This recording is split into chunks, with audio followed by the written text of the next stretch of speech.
How do you remember that day? It was, I mean, that it stays with me. I still remember how I felt watching it. I remember actually very vividly, I remember one of the scenes. You know, interestingly, the slaughter footage and the farms, that those bits I don't really remember. One scene I remember being confused. They were chopping the tips off of the beaks of chickens, okay, young chickens. And I remember asking, why are they chopping the beaks off? Do they sell the beaks? I don't understand. And my mum told me, no, they chop the beaks off because if they don't chop the beaks off, they will hurt each other. I said, why would they hurt each other? I don't understand. Why would chickens attack each other? Because there are so many of them in a small space.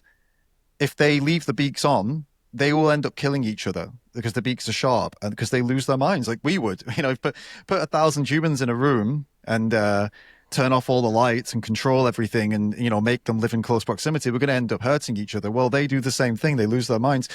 That was probably the most powerful thing for the rest of my life, because that was the moment where I realized not only are they breeding them and keeping them in captivity and then killing them eventually, in the meantime, the psychological issues that they're causing in them, instead of looking to make that better, oh, how do we make them happier? How do we make them not attack each other?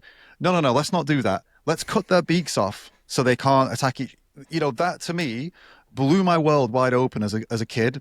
And I just understood right away that, okay, that's what they're about. It's not about feeding the world. It's not about, you know, something wonderful or something amazing with animals. No.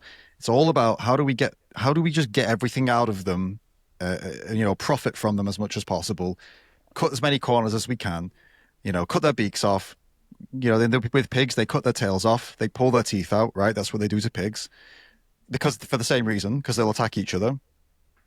And they do that with all of this is no anesthetic, by the way, because they're not going to anesthetize these, you know, thousands and thousands of animals. So they're cutting off beaks, cutting off tails, pulling teeth out. It's just, yeah, that's what sticks with me still to this day. That stuck with me from the age of 10 years old. So it wasn't traumatizing. It was sober. It was a very sober understanding. Okay, that's how that system works.